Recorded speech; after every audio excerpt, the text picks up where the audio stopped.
Hey guys, it's John, and welcome back to The Letter. It's already dark as we make our way out of the mansion. With no lights, we are only illuminated by the headlamps of the Wright's car and the stars up above us. The sight of them helps me compose myself much more than several minutes of being alone did. The car's engine is running, yet the two still stand out on the lawn. Mrs. Wright is busy, eyes up to the stars, and Mr. Wright, arms crossed, has his eyes down on the ground. It's the crunch of the grass under my heels that brings their attention to me. About time. What took you so long? A minute longer and I'd think the house swallowed you all up. Oh, hush, dear. I'm sure she has her reasons. Marianne doesn't seem the sort to idle. I think the word thorough in the phrase thorough inspection kind of threw him off a little bit. I don't think they really were 100% sure what thorough meant. Unless maybe we spent a lot of time in the basement? In the wine cellar, rather? Sorry, I was just checking on something important. So you were checking on the wine cellar. You don't need to... Whatever. You were doing your inspection. You don't need to, justify it to them. See, business is business and they take time, love. You should know that better than anyone. So, Marianne, what do you think?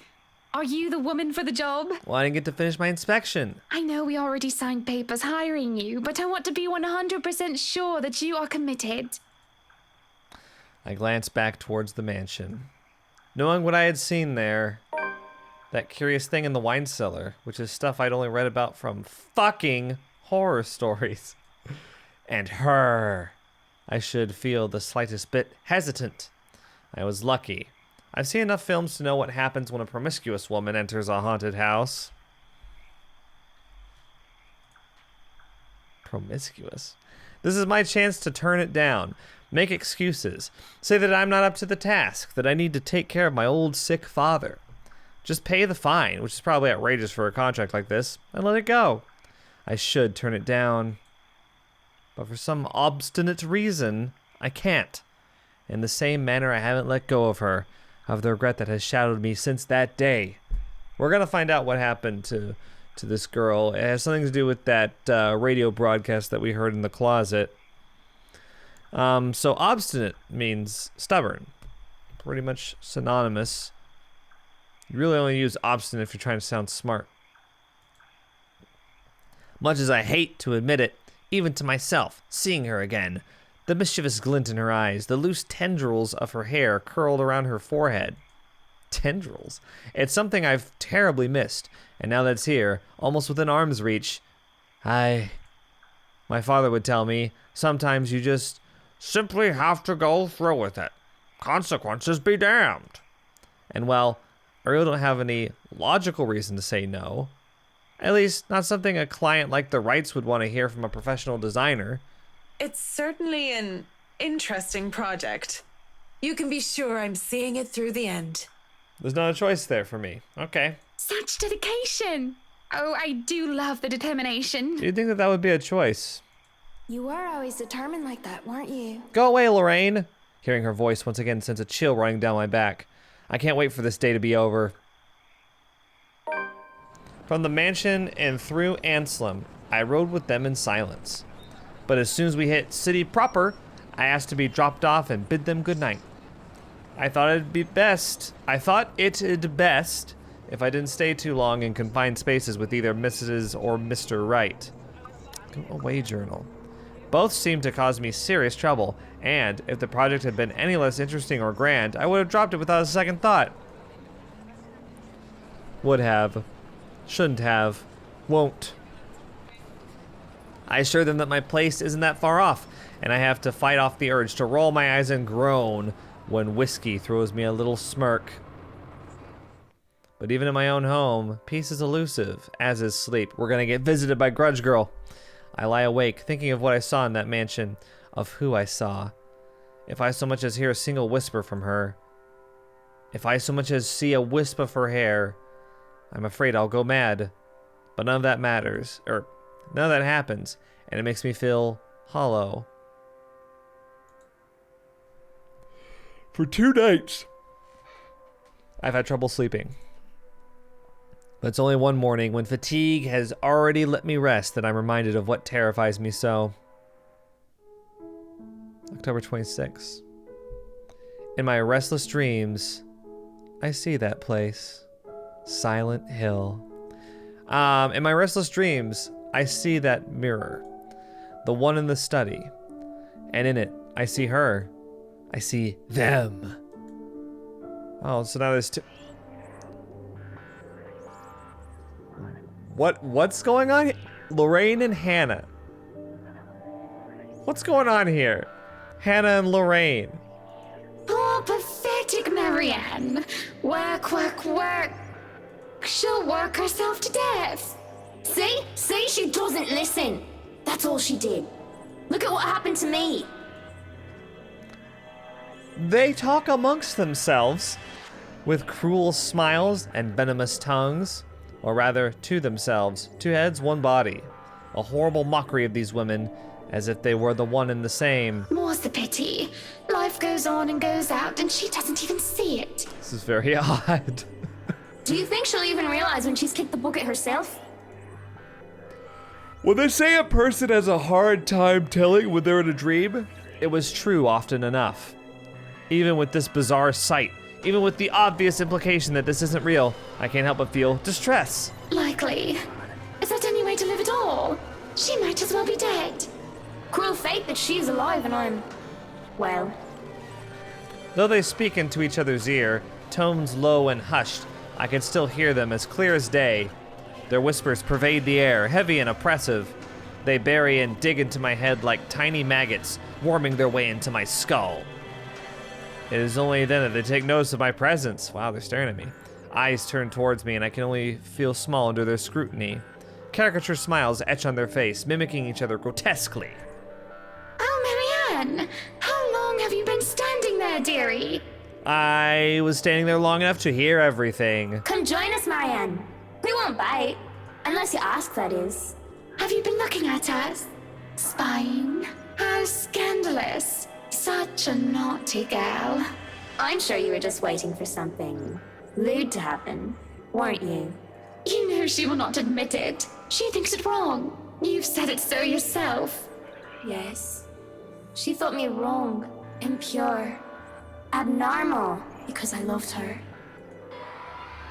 My breath hitches and I open my mouth to protest, but they stop me, screeching.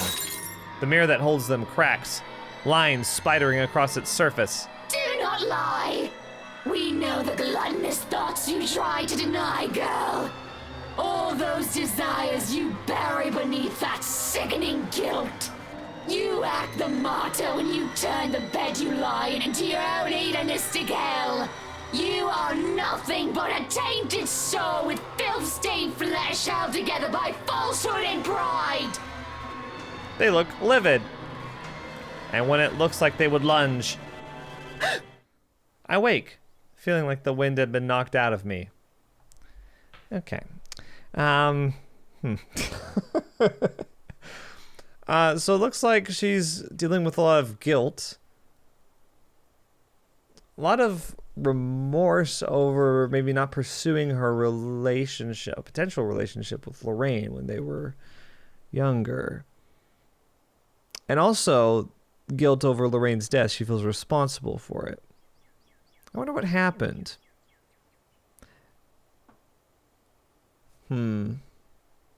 Maybe she feels that her driving Lorraine away romantically somehow caused her death. Oh no. Maybe we'll find out. With a groan, I squint and find a certain fluff ball sitting on my chest, looking as pleased as punch. Here's the cat. Let's frickin'... She is the overlady of the cats, queen of despair and destruction of nice furniture. Wait, hang on a second. How did I bring that up? Was it... Can you play the audio from the backlog? You are nothing but a tainted soul with filth-stained flesh held together by falsehood and pride. I don't know about you guys, but I want that to be my alarm for when I wake up in the morning. You are nothing but a tainted soul with filth-stained flesh held together by falsehood and pride. That's gotta be my ringtone. Oh boy. Yeah, nothing else really works like that last line. Nothing cuts quite as deep. Okay, right. Though I can't stay mad at Her Majesty because it feels like she did something good this time. I was having a nightmare, but I can't remember what it was about. Ooh, that's the worst. But we remember, don't we, guys? We remember what the dream was about. Trying to recall leaves a terrible pit in my stomach. Maybe it's probably better that I don't remember. Okay? Good morning, Baruthiel. Who's the good kitty? Sometimes I'll have a really bad dream and I'll wake up and I'll immediately just write it all down. Sometimes it's like writing for like 10 pages. I've done that before. You can successfully recall a dream that way if you do it quickly enough. Though sometimes as I'm waking up, I'm forgetting it. And then, it's just like by the time you reach for a pencil, it's over. That sucks. Are you hungry? Is that why you woke me up? A content purr comes from my sweet dear before she jumps off the bed and trots towards the kitchen. On the other hand, it takes me a bit more before I roll out of bed and start my day. Mornings before work is always a quiet affair. Shower first, then a mug of coffee and a bowl of oats. A bowl of oats? Sometimes I do stretches. Of course you do. And I always check my work email. The Wrights will be moving into the mansion today. It said in her profile that she likes board games and video games. We've only seen like 2 indicators of that. Her friends making fun of her at the bar and her background on her computer. Like what? I don't think the paperwork is officially done yet, but it isn't too far-fetched to think were allowed to start their move despite that. Like, when does she have time to play games? Come on. Rich people like them will always find ways to get what they want, after all. I'll be leaving you again today, Beth. So you behave and make sure not to shred up my new covers, okay? And don't worry, I didn't forget tomorrow is Black Cat Day, so I'll throw you a party. The cat can't understand you, so talking at it isn't really an effective communication. But only if you behave like a proper lady. I'm sure that Baruthiel's ingesting this information. She barely gives me a glance as I say that before going back to her own food. Typical cat. Cats. Still better than humans most of the time. Too bad I have to work with humans. The place is already busy as soon as I get here. The foreman, one that I've recommended to the Wrights for his work ethic, is early as usual. Already he's instructing men here and there with the bigger loads. I have no chance to talk to him as Mrs. Wright appears and greets me with a smile. Mrs. Wright, I hope everything has been to your liking thus far. This is this is the part where she breaks out. Do not lie! Do not lie! Yeah, sorry. We know the gluttonous thoughts you try to deny, girl. All those desires you bury beneath that sickening guilt. I didn't expect it to play the whole thing. Anyway, it was just a dumb joke. Good morning, Marianne. It has been delightful, and these men have been very helpful. Look at all this. It's so busy here. I'm getting tired just looking at them go. No complications so far with the movers or the previous owners of the mansion, I hope? If anything, the only one being problematic is Luke, if I'm to be honest. He can be such a diva, but I do like that about him.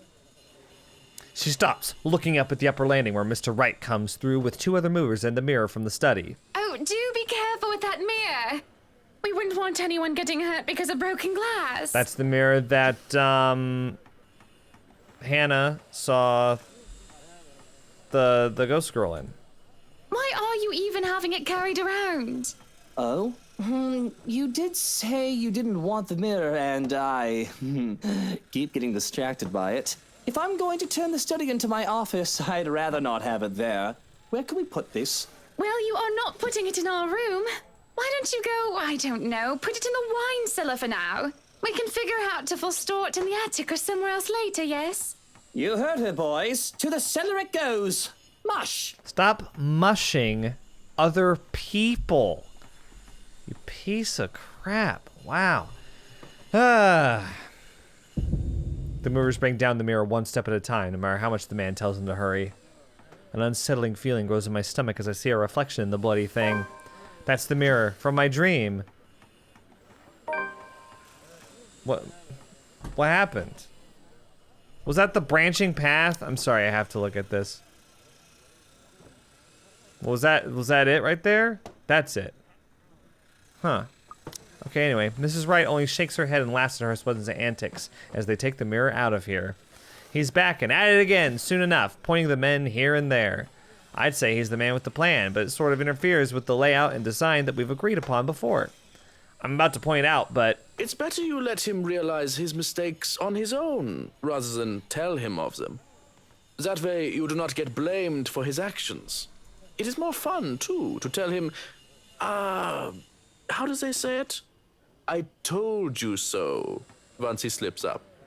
Been working with him long enough to know that, huh? It's not like I plan to make too much of a fuss, unless what he changes is actually crucial. It happens often enough, when one is made to accompany him nearly all hours of the day.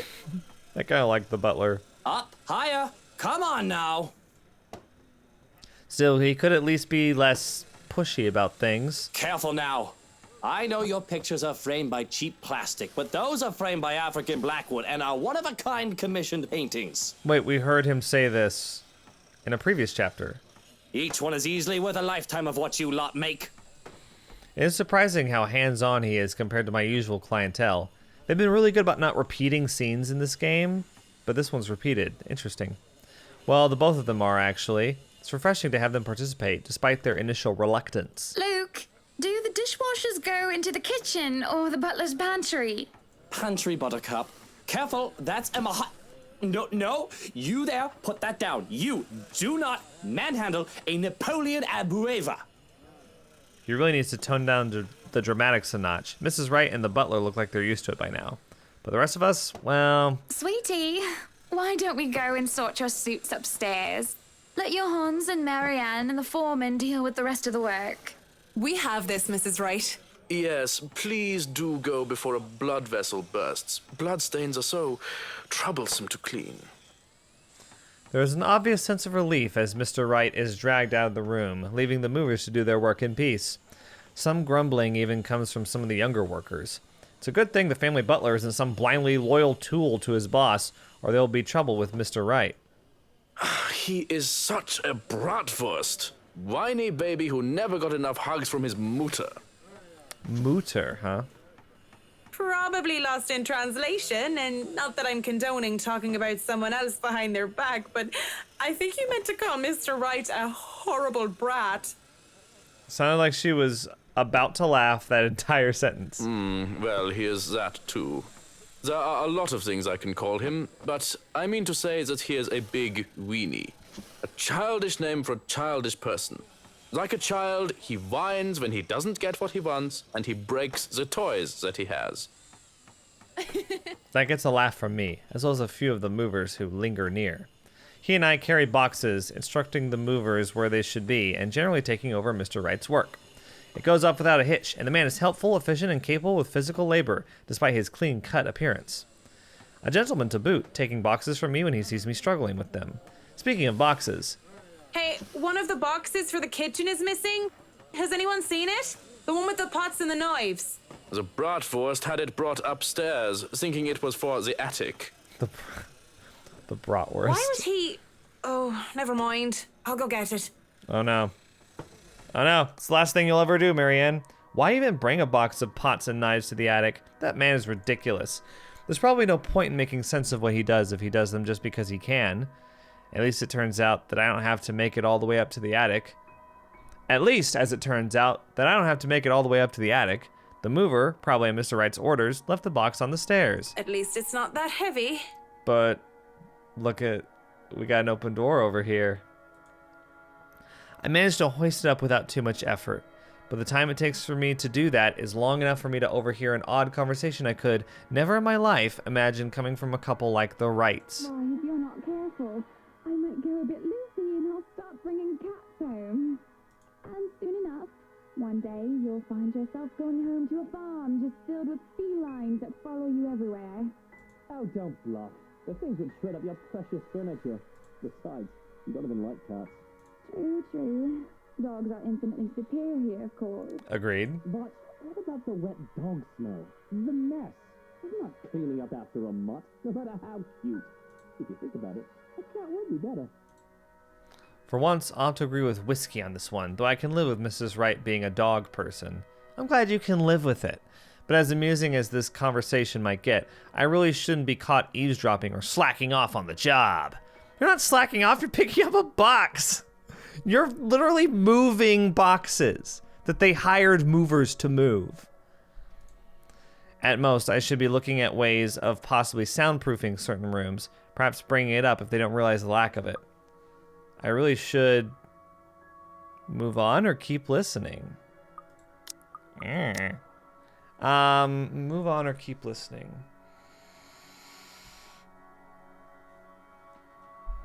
Move on or keep listening.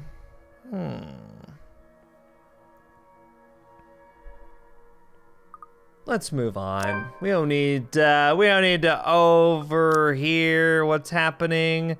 Wow, it went way up. That means they would have caught me. No matter how bizarre their conversation might get, I really must go. We already know how that conversation goes anyway. We don't need to hear the rest of it. That's the main reason why I said move on. Not to mention, just standing here when I have no more reason to loiter just feels wrong. Besides, the magic word here is privacy, and I respect that. Keep it in mind, and I won't have a guilty conscience filled to the brim with the secrets of the rich and famous in my hands. I'd take the stairs two steps at a time if I wasn't in danger of getting stabbed by my baggage and if nobody else was in the foyer. But as Johans takes the box from me, I only give him a small smile. There's no reason to gossip about the peculiar conversation of his employers. He's probably heard much odder things from them. And he doesn't seem to be a cat or a dog person either. Sorry, I saw the word otter and I thought of an otter. Yeah. As soon as I follow him into the kitchen, he raises a hand to stop me. Nine, I know you are very skilled in architect, and I have seen your work. But this shall be my kitchen, and I shall fix it according to my wishes. Yeah? Kind of weird. Anyone would think that pots and knives are supposed to go anywhere but the kitchen, huh? Marianne, you've brought this up like 3 times since it was mentioned. Yes, it is kind of weird. All right. I assume he's gotten them confused. It wouldn't be the first time. Confused? How does that even work? I understand covers, carpets, or even curtains getting mixed up. Hey, I'd even understand pots being mixed up with silver decor. But pots and knives? What? How could you possibly? Yes, we get it. It's an outrage. It's an absolutely unforgivable act. Let's move on, please. But knives? Yes, we get it. Oh, he has a collection of ornamental ones from his father. It takes them everywhere he goes, wherever he moves. I guess that makes sense. A bit. So he's sentimental about his parents, huh? Still odd. Marianne, it's not that odd. He merely shrugs before going back to work. That's the appropriate response. Oh, that's kind of weird. Shrug. Back to work. Is it important somehow to the story? The movers work efficiently even when they're left alone, and they do quick work of their responsibilities. The head foreman comes, standing in the doorway, to consult me on this or that, and I have to go help out every now and then. But they pretty much have everything up to standards. They skip lunch entirely, not even realizing when they do so. Nevertheless, all is well as the butler gets to heating up the leftover bubble and squeak from breakfast. Bubble and squeak. And makes a generous batch of fish and chips for them. Most likely simple in comparison to what he serves to the Wrights, but well done nonetheless. That smells good. Want to wrap up some for me to go? It's an idle observation more than anything. My thoughts as they are preoccupy me. If there are any left. Oh, you get the scraps, Marianne. Did you hear that? One can't go wrong with fish and chips. Everyone loves them. Even my husband. And he's American. Oh, is that going to throw Marianne for a loop? Oh, okay, it didn't. I really do hate getting so up close and personal with my clients. It's a distraction. By the way, not everyone loves fish and chips. Just throwing out there. Not saying I don't. But not everyone does. It is obvious to me that I've gotten my priorities all wrong when I can't help but think about what I heard, what I learned about the Wright couple. These things have a way of creeping up on a person. Thoughts, ideas, whether they are fact or fiction. They creep up and fester, crawl and writhe in a way that twists. I hear giggling, delighted and mocking. They creep up, and the sensation of fingers ghosting briefly on my arm causes me to freeze and hiss. Don't! I half expect her to be there. Whoa, no need to scream bloody murder. It's just me. Quiet down before you break glass. But it's just whiskey. Don't do that again. Ever. I don't like being scared, though I don't believe in the likes of spooks. Being startled is not on top of the list of things Marianne liked. Is that a list? I mean, from what I've seen this chapter, I don't think very many things would be on that list. Lucky for him, I have nothing within reach, or he would have gotten on friendly terms with something like a rolling pin. What was with that reaction? Were you really scared? Has Johan's been telling you ghost stories? He just loves to scare people. Isn't that right, Brother Gurium? The butler's expression is unreadable. I hardly see any emotion on his face to begin with since I started working for the Wrights, aside from vague amusement. There must have been something there, though, judging from Mr. Wright's own content look. The expression on Mr. Wright's face is almost cruel. But neither of them spoke, even as Johan's leaves the room to serve the workers their late lunch. So, now that we're alone, Marianne, what are you so jumpy for? I was just thinking about all the urban legends the movers have been telling me about this place. Don't tell me you believe in that tosh. They're nothing but tales made up to scare children. Timmy, Billy, don't you dare go up to that big mansion and get in trouble there. The ghosts are going to get you. You're very entertaining, Luke. Right. That's a boring way to look at it, but that's usually what it is anyway, no? Like I said, I was just thinking. It would be a relief, actually, if those rumors of this place being haunted is true. That just means I'm not going bonkers. Hearing, let alone seeing, a dead person isn't exactly the symptoms of a healthy mind. Sure, it means there would be such things as ghouls and goblins, but at least I'd be sane. On the other hand, there would actually be a dead girl walking around.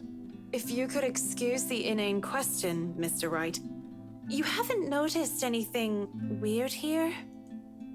A simple enough question on the surface, yet I notice the man stiffen as the question leaves my mouth. I wouldn't have noticed it if it wasn't watching his reaction intently, but in his eyes, I see something dangerous. It depends on your definition of the word weird. Are we still on the topic of this place being haunted? Because no, things have not started to fly around and we have yet to require an exorcism. I don't think my head would like to do the whole 180-degree turn thing. Well, maybe that, but no strange people? Aside from my usually weird butler and all the weird men traipsing around touching my things? No, not really. Why do you ask? Have you noticed anyone strange while you were here? Because you must report it to Johans and he'll have security handle it. But these reports better not be about ghosts and things that go bump in the night. I don't want to waste manpower on the boogeyman or senseless witch hunts. I'll keep that in mind, Mr. Wright. But no, it's nothing like that. I guess the mansion is just strange for me. It's a unique project. Okay. No strange men or women lurking about then? A dead teenager would technically qualify as strange. But yeah, the whole I see dead people thing isn't going to go over well. None that I know of. But I'll inform Johans immediately if something comes up. I'm serious, Mint. You see anything, anyone suspicious, and you report it. Immediately. Damn. He got serious. I think that goes without saying. The concern he have on the talk of security is quickly gone. His arrogant, smug smirk returns, if a bit subdued. Whatever smarmy remark or innuendo he have at the ready never comes, though, as voices from the dining hall ring out. So, is this a full-time job for you then? Nah, I just freelance mostly, for magazines, newspapers, and events. So you can't really call it a full-time job. It is, Zach. We've been over this. What happened? What? It's fun and it puts food on the table, but it's not what I really want to do, at least not all the time. That would be the magazine photographer, I presume. As always, Mrs. Wright talks in such a kind and cheery fashion, no matter who she's talking with. It certainly puts people at ease around her. Sounds like it's working on the photographer, too. Hearing them, though, seems to put Mr. Wright in a sour mood. At least if his small scowl is anything to go by. Is he jealous? Don't ask if he's alright. That's... Are you alright? Like, he's probably not alright. Let's try to lighten the mood. Let's take a look. You're not gonna go out there and join Mrs. Wright? I think it went down. You're starting to look strained. If you want your picture taken so badly, I'm sure the photographer would oblige. That's not what I thought lightening the mood would mean. What is it that you want to do then? Films. Documentaries mostly. But cinematography is a lot more difficult than photography, right? I was working on this thing, actually.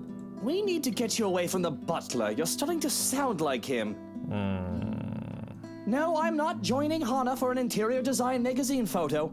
What am I, a piece of furniture? Look, did a lot of you have anything else crucial to do today? Marianne. There are still some little things to do. It isn't the end of the day yet. Yes, but you're paid hourly, aren't you? Per day? Really, I don't care. You and the others can just take off for the day. Why is he dismissing us early all of a sudden? Is this about the possible security threat?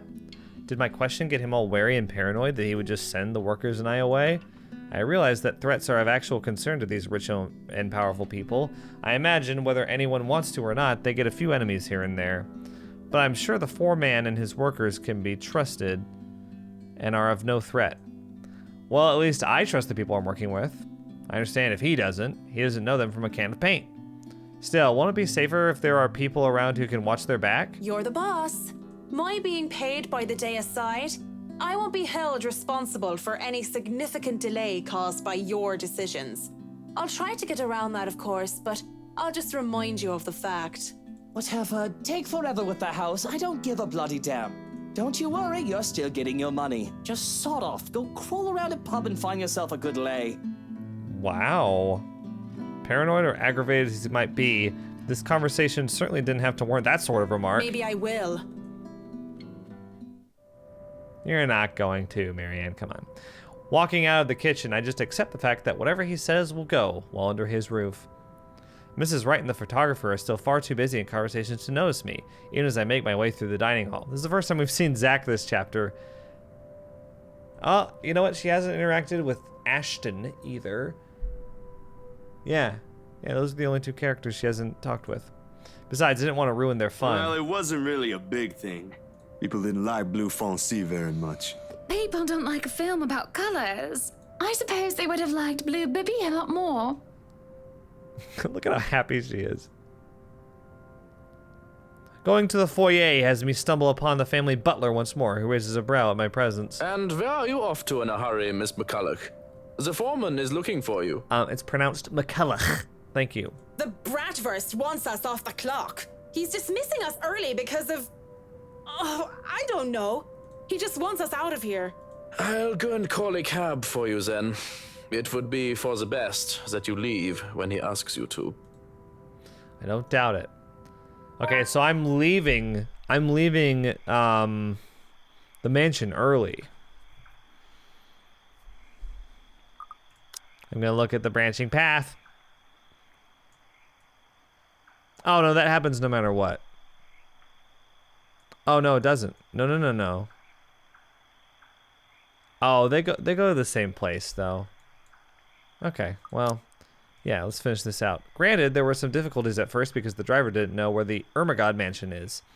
He tried to have us hand over GPS coordinates from our smartphones or some other technobabble I didn't care about, and the butler didn't understand.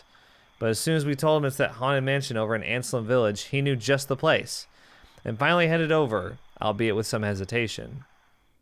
All the way back to the city, the driver keeps complaining about that place giving him the willies. It gives me willies too. I would have loved to snap at him. Oh, it gives me willies too. I would have loved to snap at him. But as soon as the thought occurs to me, another blossoms in the forefront of my mind. One that has somehow bothered me greatly, more than my exasperation over whiskey in this project, or wanting all of it to stop. There has been no Lorraine whispering over my ears today. Worse, I find myself searching for it. Searching for her. Damn new Orothy. Loose ends. Fucking bloody loose ends everywhere. I thought I've already moved past this years ago, and it does nothing to help me curb my frustration. If anything, it only ensures that I want a stiff drink. And where else do I go to drink? Oh, okay, so you actually are gonna go to the bar. Tuesdays are for karaoke, and Wednesdays, improv. Usually it's these 4 guys who did hilarious games. The one with Irish drinking songs are always a crowd favorite. Though I love a good laugh, stand-up comedy isn't my thing. What? Marianne has no sense of humor, so I guess that makes sense with her character, but stand-up comedy isn't your thing? Everybody has a stand-up comedian that caters to their taste in some way. Maybe you just need to find someone dry enough to make you laugh. And without Cam or Haruna or any other distractions, I ended up drinking a lot more this time. And when there's several bottles of beer in me, I get really, really embarrassing. Don't sing again, please. Don't. Hey, G! Psst. G, come over here. I need you for something. It's a good thing that the bartender is a nice fellow. I'd probably have been kicked out of other places by now, or worse. If push comes to shove, all he would do is give me an easy smile and a shake of his head, even when he's attending to other customers. Just like now. Give me a moment, will ya? I gotta go check on her. He's some Asian guy. That's the same voice actor as that police chief, though. And I'm pretty sure I've seen him here before a couple of times, although he never talks to anyone else except G. The girls used to be all over him too, but he always turned them away. I'll be here. You go do that before she falls over. Asian Joe. All right. What is it? Wait, that's him. Do you need someone to help you get home? I thought he was a police chief. Why is he bartending? Has that been mentioned before? Am I going nuts? Am I taking crazy pills? Bartender, pour the wine. Marianne, you're a mess. I think that's enough alcohol for you, little missy. I'm cutting you off.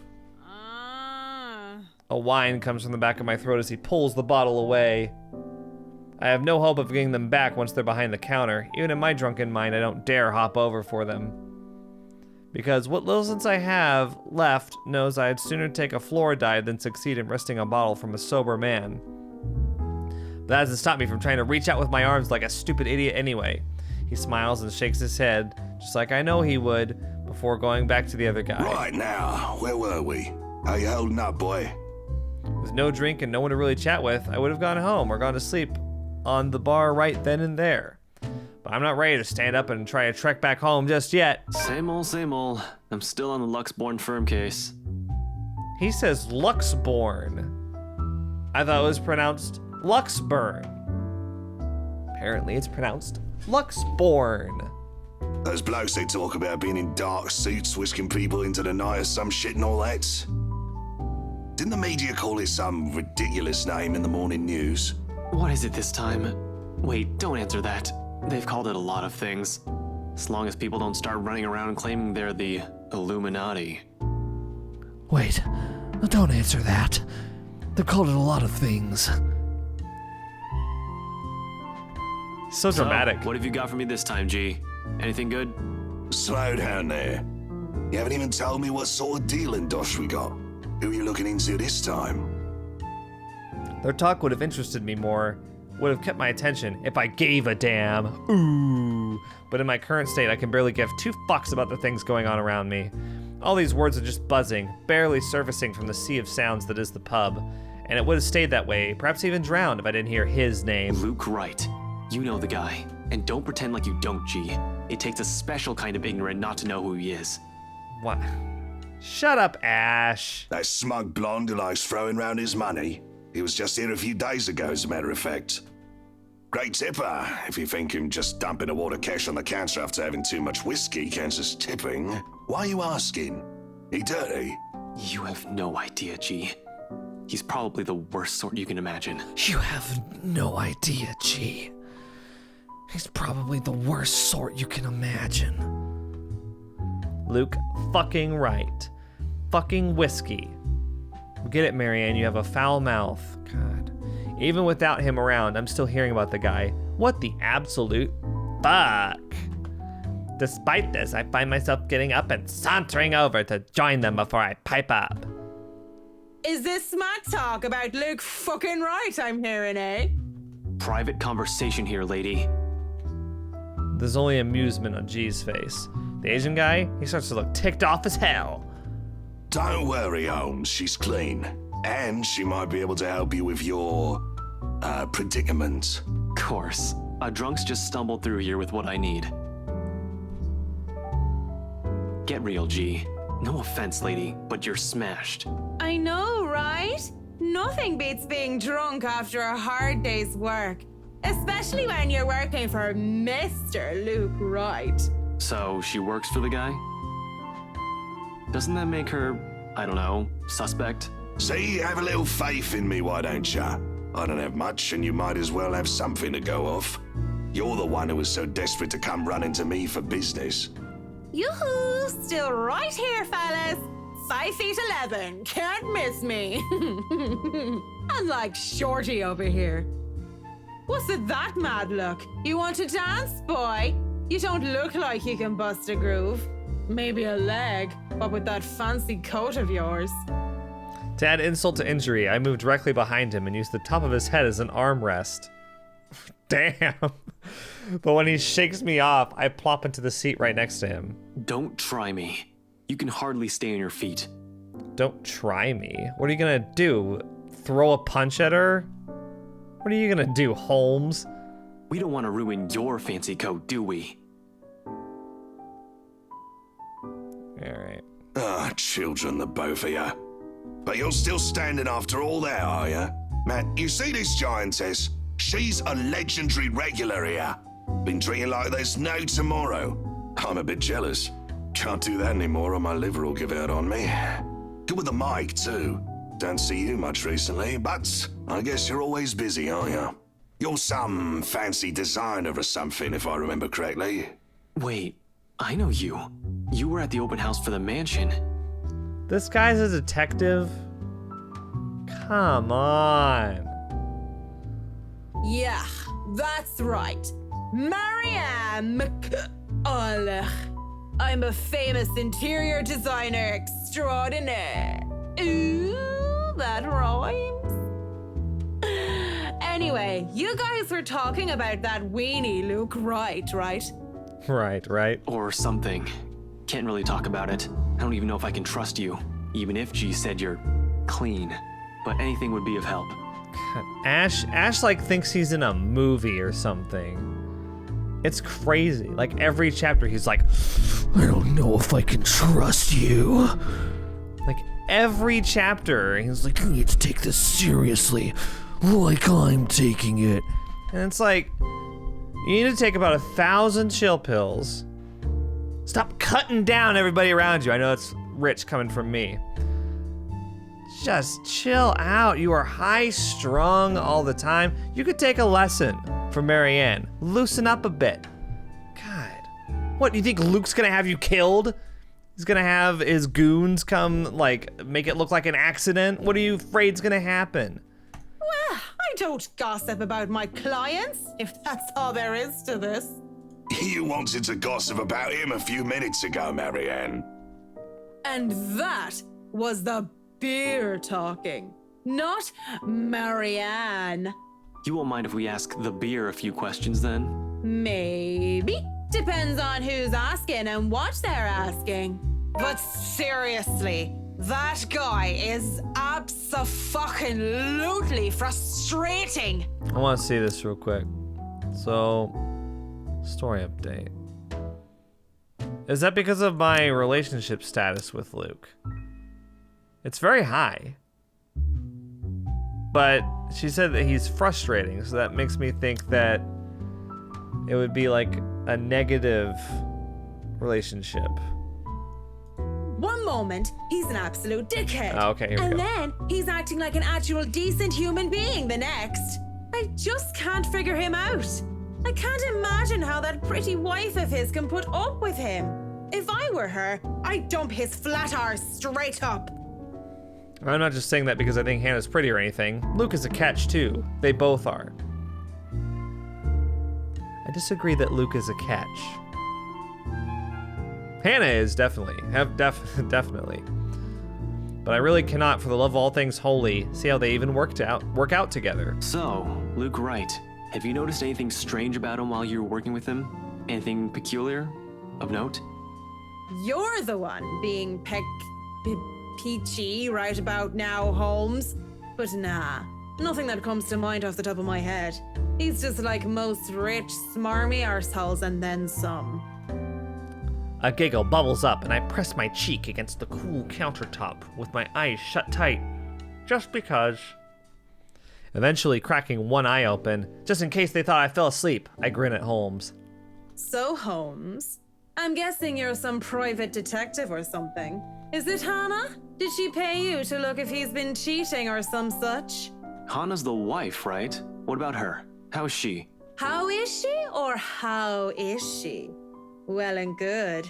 Definitely the nicer of the two and sexy as sin to boot. Not a private detective then. Are you from one of them tabloids wanting to know if the Luke Wright doesn't know how to put his pants on right? Pants. I'd take the pants off of... Here we go. Slipping? I haven't been this drunk in such a long time. It's a miracle I've been coherent for as long as I have been right now. I'm asking you if you've noticed any odd behavior from her. Odd behavior? What? I wonder how she'd be drunk. I can just imagine her like the giggly sort. What do you think? These are serious questions, Marianne. Lives might just be at stake here. What do you expect? She's smashed. Why am I even doing this? This is getting me nowhere, G. She's not a reliable source. The chief, let alone the courts, aren't going to take the word of a drunk. This will be dismissed, and I might be in trouble if they try to argue that I coerced a testimony out of her. This is a fucking train wreck. You're a fucking train wreck now, if you ask me. Ooh. Maybe it's about time you apply the brakes and stop for a bit. The wave of despair that comes over the both of them is palpable. If feelings had a taste, it'd be bitterer than the beer I'm full of. And it gets me thinking, though thinking doesn't get me far without too much shite in my system. You know that's not an option. Thanks for being patient, McCullough. Good luck with your work on that mansion. Oh, I can see you later. Speaking of that mansion, there's something going on in that place. Something. As ocht day! No wonder Mr. Wright likes it so much. It's as fishy as he is. Rotten bloke. You're not being very helpful. Maybe that Santos girl is really onto something, eh? Suspicious shite, I'm telling you. Explains why she's so reluctant. What do you mean that Santos girl is onto something? You're like the world's shittiest detective. Before I get another word out, there's hands on my shoulder and everything starts to spin. I quickly slap his hands away the best I can and send him the foulest look I can muster. Take your hands off me, pipsqueak. I'm not a lady who's shaken or stirred unless you want me up-chucking on your pretty hair.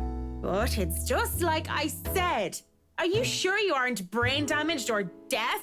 Santos girl from BRC showed us this creepy letter. You know, just like those spam stuff you get in your emails. And we thought it was some joke or that the girl was just a bit too green to handle a big sale like that. You should have seen the look on their faces when they saw it. Whiskey, that's Luke fucking Wright, you get me? And the missus didn't look too happy either. I should have taken a picture and posted it everywhere. When rich snobs give you that face, no wonder the Santos girl went all mental on us. Working with them does that, you know? I think I'm about to. I'm not mental yet, am I? Anyway, just like I said, in that man... Hey, you okay? Holmes? You're looking a bit shaky yourself there. And he really is pale. Paler than before, at least. I can see the gears turning in his head on overtime. Suddenly, he shoves a card in my hand. On it, his name, Ashton Frey, and his number. But he has second thoughts as he grabs it from me and slips it into my pocket. You're cute, pretty boy. But I prefer blondies. Well, you're not exactly my type either, lady. But listen to me. If something comes up, don't do anything rash. If you think you're in danger or if you see anything suspicious, call me and the authorities as soon as possible. That's the second time we've been told that. First time was by Luke. You understand me? That's 99... I know what the damn emergency number is. Right, 999. Good. Anyway, I have to run. See you, G. It's 999. The guy is quick on his feet, already up and at him, and as soon as the numbers leave his lips. Watching him as he maneuvers through the crowd of other pub goers is enough to tire me out. Fast as he can, he's at the door and throws us a smile, and that's all we get before he's gone, just like that. Let's get rid of that journal entry, thank you. Oi, what about your drink, boy? I'll go put it on your tab then. Holmes boy always like that, G? Pretty much. But what about you? I suppose I'll put your drinks on your tab too. Don't want you to spill your wallets when you look like you're close to spilling yourself. Yeah, and if it's fine by you, I think I'll go take a bit of a cat nap here. Just for a sec or two. Go right ahead. I'll wake you when I close up shop. I got an achievement, swimming in cocktails. Mumbling a sleepy thanks, I doze off on the spot, face pressed on the counter. Already, I dread the pain I'll have for sleeping in such a position. But when you gotta go, you gotta go. Oh, and again, with this. Oh, Marianne! How long have you been standing there, dearie? Come join us, Marianne. We won't bite, unless you ask, that is. Is it the same conversation? Not that I can get much sleep to begin with. Oh, okay, it's just gonna... So we skipped 2 days now. We went from the 26th to the 28th. Do people ever have the feeling that they're working on something they really enjoy, but still, it eventually tires them out? Because honestly, I've been feeling like this. You have certainly exceeded expectations, Marianne. Everything looks so marvelous, and in such a short time, too. Though moments like these make all the hard work worth it. Definitely. Well, I can't take all of the credit. People have certainly been enthusiastic about the idea of working on the Wright mansion. There won't be any more problems unless Mr. Wright has any more objections about the second bedroom. Oh, no. We proceed with that room as planned. I already agreed to him having his greenhouse and his vineyard and his stables. He may as well let me have this one thing. We're only about halfway done, but the honest satisfaction on a client's face is enough for me to push through. Let's face it, in between my exasperation at Mr. Wright's antics and her, I've been burning the candles at both ends. I can't even close my eyes without seeing a dead girl's face. Dead girl. Dead. She's dead. I have to keep reminding myself that, burying my feelings as deep as they've buried her body. 6 feet under. Wow. You're not 6 feet tall, though. Whatever. I shouldn't waste so much time on someone who's supposed to be gone. I've wasted so many years thinking about her already. There should be no need to bother myself with the dead when I should be bothering myself with the living. Too bad the living are usually as complicated, if not more, than ghosts of the past. But don't you have a party? Yes. But Luke's just being a sweetie, you see. That friend he's visiting. He's having marital problems, and he's just trying to cheer him up. It's even more complicated when the living in question is a pair of rich and famous socialites way past their honeymoon phase. And I've been somehow roped into being a relationship counselor. They've been married for a long time, and they've hit a... how do they say it? A rough patch. His wife has a drinking problem and can be very neglectful. The poor thing really does his best to be a good husband, but it's never enough for her. Sometimes I think it's the years. Maybe it's been so long that they've lost that romantic spark. What do you think? If I'm going to be completely honest, I need to ask. This is about you and Mr. Wright, isn't it? Interesting. So she's completely honest. I bet that's a relationship point thing, because we're really high with Hannah. Like, really high. Suppose it is. What would you tell me? Then, I tell you it's none of my business. I tell you that I don't want to meddle.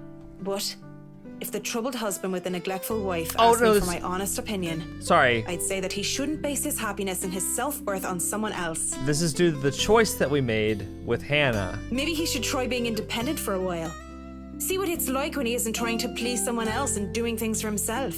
Everyone's supposed to be their own man or woman, right? A bit of breathing room never hurt anyone. We shouldn't let our fear control our lives.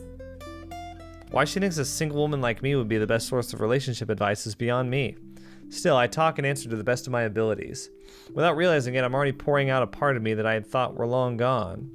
I like to believe my words will be of some help to Mrs. Wright. If I'm honest, though, they are of some help to me, like some weight have been taken off my shoulders.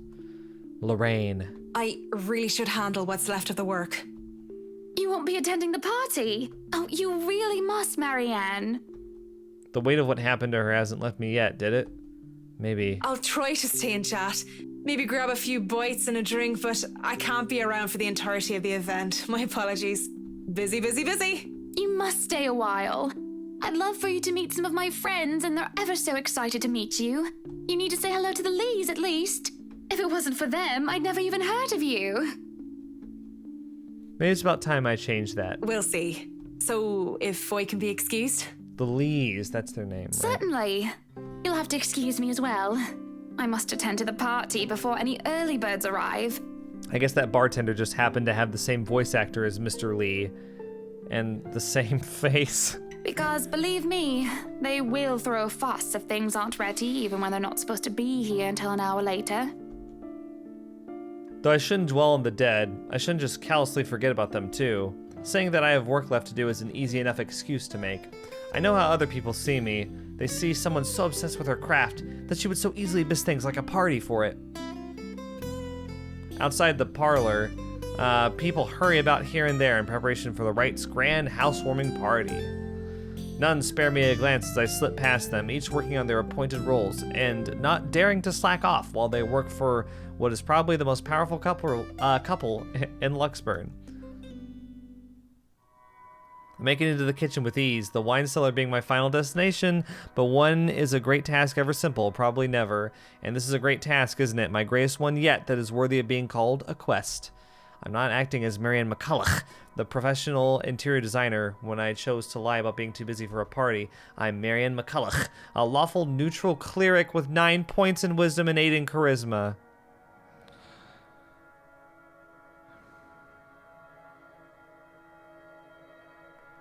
Listen, if you know anything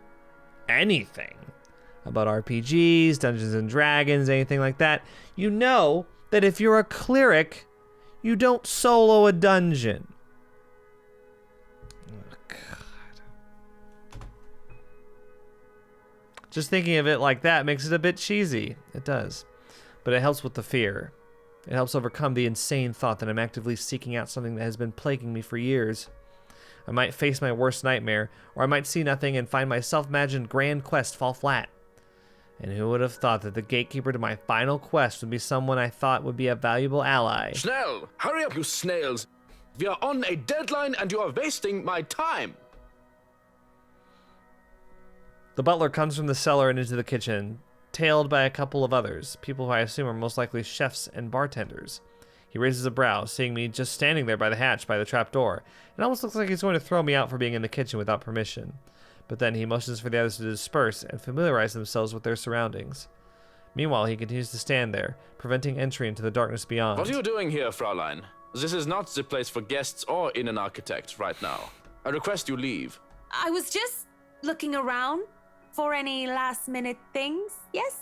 Yes, you have been doing that a lot. Looking around, snooping about. Now is not the time for such things. If you're not careful, people might think you are up to something. The look he gives me as he says this is almost chilling. If life was a game book, he'd probably be the true neutral warlock guarding the treasure room. What's with all these game references and the last part of the chapter?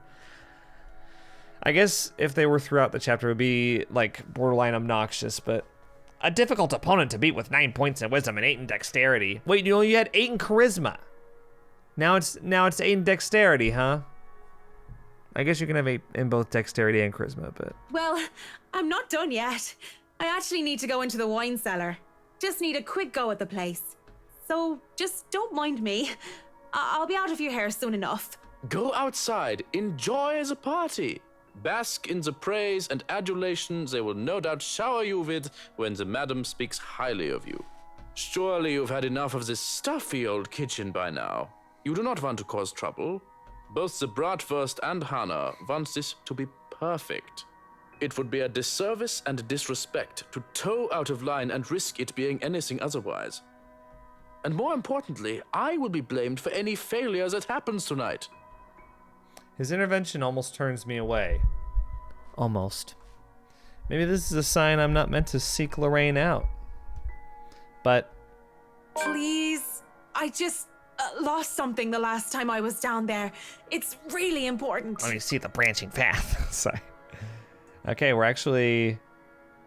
Interesting. There's only one ending for Marianne. Sorry. 15 minutes. 9. 10 minutes. Any longer and I'll pull you out of there myself. The Bratwurst will be furious if he thinks anyone is touching his precious wine without his permission. Well, I didn't exactly get to finish inspecting down there. Thank you. This seriously means a lot. He steps aside begrudgingly. At this point, it looks like there's no turning back. The cellar greets me ominously as I descend. Oh, no more cobwebs down here. They changed it. And the mirror's down here on the false wall. The space feels smaller, with a lot more bottles lining the wall compared to before, and knowing what might be waiting for me here makes things worse. I almost hope, in a morbid and twisted sense, that Lorraine would just be standing there waiting for me. It would be just like her to joke about inappropriate meeting in dark, secluded areas. But just like the broken bottles and wine that was spilled on the ground before, no trace of her can be found. Lorraine! Where are you, Lorraine? I miss you, you know?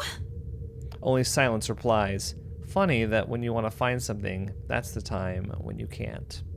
The thought that I wouldn't be able to see Lorraine one last time fills me with such despair. Sure, it was crazy to come here willingly in the first place, but all I'm really looking for is closure. And if I can't see her, the least I can do is offer her a prayer. On the verge of tears, I kneel in the middle of a dark, damp wine cellar and put my hands together in prayer. May God grant her eternal rest and... That is when her laughter fills the air.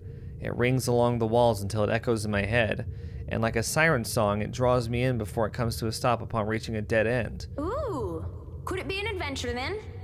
A secret passage? There must be a hidden switch somewhere. That's what she said earlier. Go look. This is the most interesting thing you've done by far. That's an interesting observation right there. This is the most interesting thing you've done by far. Maybe Lorraine has been following Marianne around for a very long time. And she's not exactly a very exciting person, right? You know, she eats her bowl of oats in the morning. You know, she doesn't like stand-up comedians, etc., etc. Probably this is the most adventurous thing that's happened to her since Lorraine's been following her. I wonder if this house just does something to bring back spirits. Like, I'm pretty sure that the Grudge Girl, based on that memory fragment that we unlocked when Zach died, is like some sort of maid or servant who was abused by the two previous owners of the house. And when she's saying help me, I'm wondering if maybe her remains are yet to be discovered. Maybe they're behind that false wall. And in order for her spirit to be laid to rest, she has to have them exhumed. I don't know. Okay. A secret entrance. Although the idea in and of itself is inane, only makes this entire endeavor even more perilous, but I need to find a way to open it. Already I'm running my hands against the wall in order to find some sort of hidden switch. It didn't give when I tried to push it open before, and I doubt that would have changed anytime soon. But if there's a door, there's always a way to open it, hopefully without the need to break it down. Shame I can't roll for perception checks in real life. Who do you play these games with? It's such a silly thing to say out loud, though there is no amusement on my face. And I do check, glancing at the mirror from the study. Though a sanity check would be more fitting right now, wouldn't it? I mean, how long have I been down here, searching for the switch of a hidden door? In order to go find a dead girl, no less. It isn't only unreasonable, it's insane. At this point, they'll find me clawing at the walls, using my nails to try and see if there are any grooves or catches I might have missed. I'm surprised I haven't gone past the 10 minutes that was given to me, and I'm not being hauled out of here. I don't want to bank on the chance they have more time, although I know it's... I really shouldn't let these kind of things bother me too much right now. If I don't continue looking, there's no point in me going down here. Dirt and rocks stick underneath my fingernails in my search, but there. A section of the wall about the size of my palm and just as well hidden as the hollow wall is a switch, or a button rather. Face it, Tigress. You've just hit the jackpot. That's a Spider-Man reference. Amazing Spider-Man number 41, I believe. The first appearance of Mary Jane Watson. She says, "Face it, Tiger, you just hit the jackpot." When she appears at the front door for Peter Parker, he's going on a blind date with somebody that his Aunt May set him up with. He's not expecting much, but turns out she's a knockout redhead, and she says, "Face it, Tiger, you just hit the jackpot." Anyway, odd reference to make here, I would say, but sadly I know it because I'm like a Spider-Man encyclopedia, so. The excitement I feel at the discovery finds me pressing it without a second thought. Might not be issue 41, it might be like 39, it's somewhere around there. 40, maybe? But when a click echoes in the cellar and the hidden door creaks open, I stop. What should I do? Oh, come on. Come on, we're going in. We're going in. Go in. No time like the present, eh? I have to hurry, and I turn around when there's a crash. In my haste, I bumped into the mirror, making it fall to the ground and shatter into 100 pieces. And shit, I hope that isn't an original piece. I don't think my insurance will be able to cover it. I can probably find an imitation to replace it in. Achievement unlocked, behind closed doors. Oh, dude, the door slams shut behind me and I nearly have a heart attack because of it. But when I see a much more visible lever on this side, I calm down and shake my head. Go away, journal. On the other side is a passageway, an underground tunnel that has me mystified for a mere moment until I realize what it holds. Cells closed off by heavy iron bars line the sides. A general sense of death and decay lingers heavy, though the years should have taken away most, if not all, of the stench, of the foul smell of humans and corpses alike being left to rot. The breeze, most likely coming from the other side of the passage that goes through, is to thank for that. If the place had been enclosed like a mausoleum, I imagine the odor would be fouler than it is now. Dear Lord in St. Adelaide, bless these poor souls. Oh, right, you're Catholic, right? I'm not going to sugarcoat it. Though the architecture of their time was magnificent, human rights wasn't exactly a big thing back then. Yeah, no shit. And if the Ermagod Mansion had a place like this hidden away, who knows what sort of heinous acts were done down here. There's no time to dwell on it further, though. Not when a ghastly thing, a corpse of a woman, leans on the wall. Her arms and limbs, almost every inch of her lithe body, is peppered with wounds and rotting flesh, and it is then that the putrid smell of blood and gore hits me, making it so that I don't even question how I missed it in the first place. How long has this been here? Ugh, that smell. Oh, you're a nasty one, aren't you? I flinch as the thing twitches, and as soon as it opens its eyes and looks at me with a smile, there's nothing on my mind but horror. I break into a run. I try to keep on running, no matter how much my legs and feet scream at me to stop. I keep on going, even when I look back and see nothing of her anymore, because I can still hear her. The scampering of her feet, the words she tries to form with her bloodied mouth, and the painful sounds of bones grinding against each other as she moves closer and closer to me. How long are these damn tunnels? There's a split second where I know the thing is right behind me, a strange sensation creeping over my limbs when her presence looms over me. And then, suddenly, I can't even do anything before I'm yanked by the hair and pulled back. Still, I struggle up until I'm thrown to the side like some rag doll. I hit the ground on my side, and the musty smell of old hay that reaches me is my only indication that I'm still alive. Please don't hurt me. My body hurts, and I keep my eyes shut tight, afraid of what might happen next. What's wrong, Marianne? Are you really afraid of little old me? There's a flash of hope. She can help me, save me from that thing. But as I see her smile, the same one that thing has, I know that this isn't Lorraine. I am a fool to think so in the first place. It never could have been her to begin with. The real Lorraine is dead. Achievement unlocked. Goodbye, my first love. She looms over me, backs me further in the cell that I was thrown in. What are you? Lorraine turns and shifts into that thing from before. And with that same gruesome grin, it takes a step forward towards the cell, towards me. So this thing can transform. Like at the end of Zach's chapter, when Zach dies, he's killed by Hannah, but Hannah isn't obviously it's not her. She's like the grudge girl appearing as if she's Hannah. I know that Hannah's possessed, right? But I mean, here she masqueraded as Lorraine, right? I mean, we figured that before, but it's been confirmed now. Interesting. Then it could have been that little girl in the park too that talked to Zach. Ooh. I barely scrambled to my knees when the door to the cell slams shut and it just stands there, staring. Shouts for help ring out in the tunnels, but none of them are coming from me. I'm more paralyzed and shocked by what is happening. My throat tightens at being fooled by the image of Lorraine, at the thought of being trapped down here. So then, where? Help me, oh, help me! Are you getting all this on camera, Carl? Yeah, but are you guys sure this is a good idea? We're breaking and entering here. Don't worry, the owners of this place haven't been here in a long time. Look at this thing, though. It has writing in blood like some cheesy 80s horror prop. Wait, I have an idea. Oh man, that's genius! What kind of butthead would even take this thing seriously? Maybe we can stick this in Rowan's backpack. That's Juarez kid would panic. Prank gone wrong. What? Spit it out! Behind you!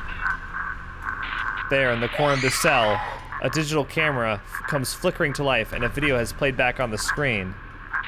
It was hard to even consider paying any attention to it when my life was on the line. But when the ghost doesn't move and the teenagers' mocking shouts of "help me" filled the cell, I just had to watch. And what I had seen, students, judging by their St. Goretti uniforms, they were holding... That letter! And that thing, the woman, she... Oh, no, she was flickering. Sorry, guys. No! Oh, we have to do Rebecca's next. Interesting. Okay, so actually there's 4 different endings for Marianne. We got ending 1, variant A. Interesting.